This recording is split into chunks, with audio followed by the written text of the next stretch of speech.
guys. Because he says ridiculous things and people call him out on it. Have he challenged you? No, no, we've always gotten along, and I mean, I've told David this. I mean, Gus has done a lot of great things. He should, you know, if I get a chance to talk to him about it, I'll say, you know, he trained with Chante-san. He represented Chante-san in one of the Masters tournaments, demonstrated on video. He did a lot of great things. I don't think he can be very proud about what he's done, and he doesn't need to embellish anything. You know, he's done a lot of great things. So that's just the things that he's done, he can be proud of. And, you know, I mean, I've always gotten along.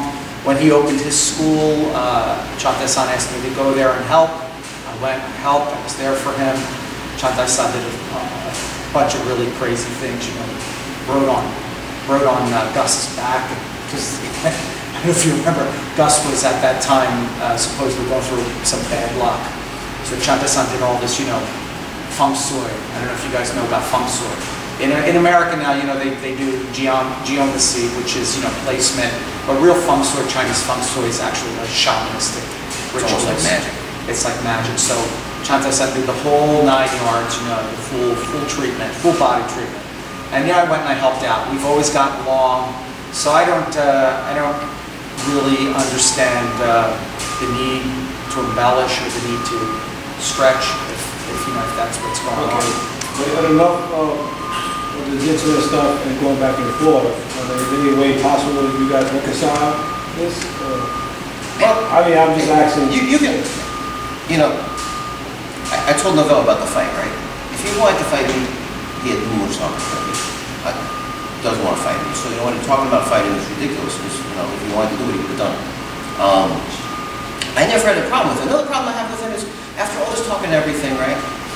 This guy's school, he can do anything he wants in school, I don't care, right? I rolled on one day and he's just talking about me, like about how I betrayed my teacher and about how, like, I don't respect my teacher and all this other stuff.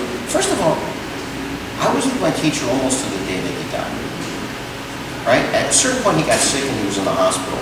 We used to go visit him. Now, to be perfectly honest, Inochenzi visited him probably the most. So Inochenzi, unfortunately, was the one that called me up once he passed, right? Because he was there. I don't remember Gus being at the hospital. So don't tell me about the relationship with the teacher.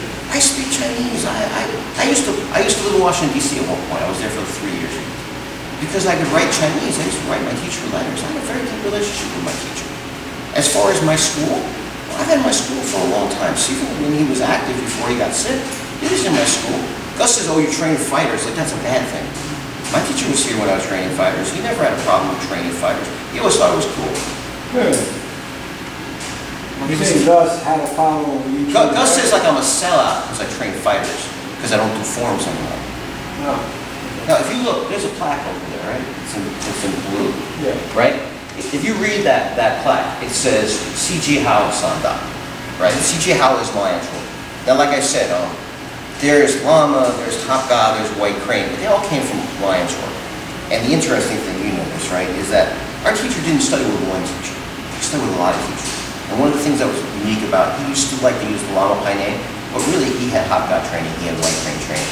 We learned a lot of things from a lot of different traditions. So I give respect to the original system, the Lion's Roar, because that's what my teacher was trying to reunite by training the Top God teachers, White Crane teachers, Llama teachers. He used Llama a lot, but that's kind of a political thing because his primary teacher used that name. But I use that name. Sanda means fight.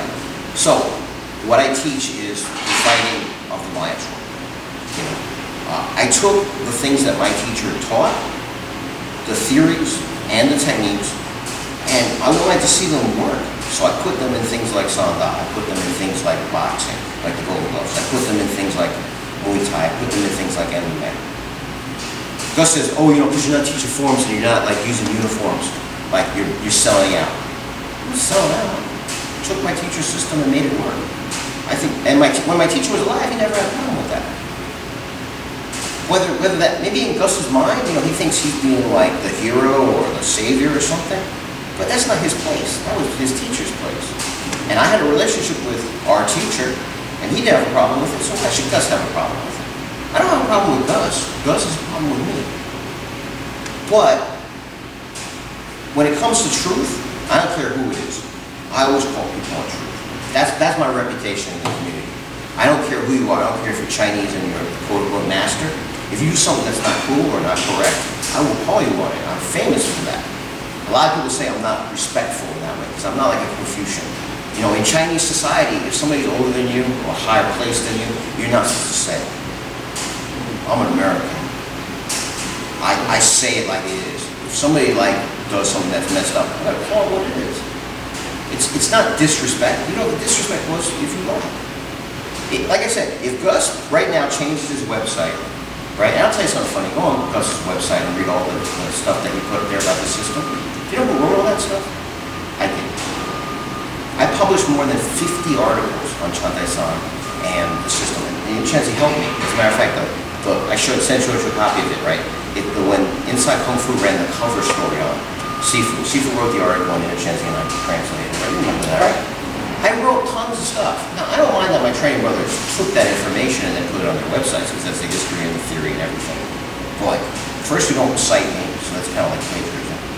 But second of all, you're going to be talking smack about me. You know, I'm trying to get the words right, but don't put my stuff on your website. Take it off. You know, you're going to be your own man. That's fine. You're your own man. But if you changed his website today and said, I met Chantai-san in 1990. I was 24 years old, and I studied with him until, you know, he got old and couldn't teach anymore, which was around 2002. You'd have no problem, because that's the truth. If he said, I learned Chola Foot with Chantai-san, and Chantai-san, you know, promoted me to instructor in Chola Foot, I have no problem with that.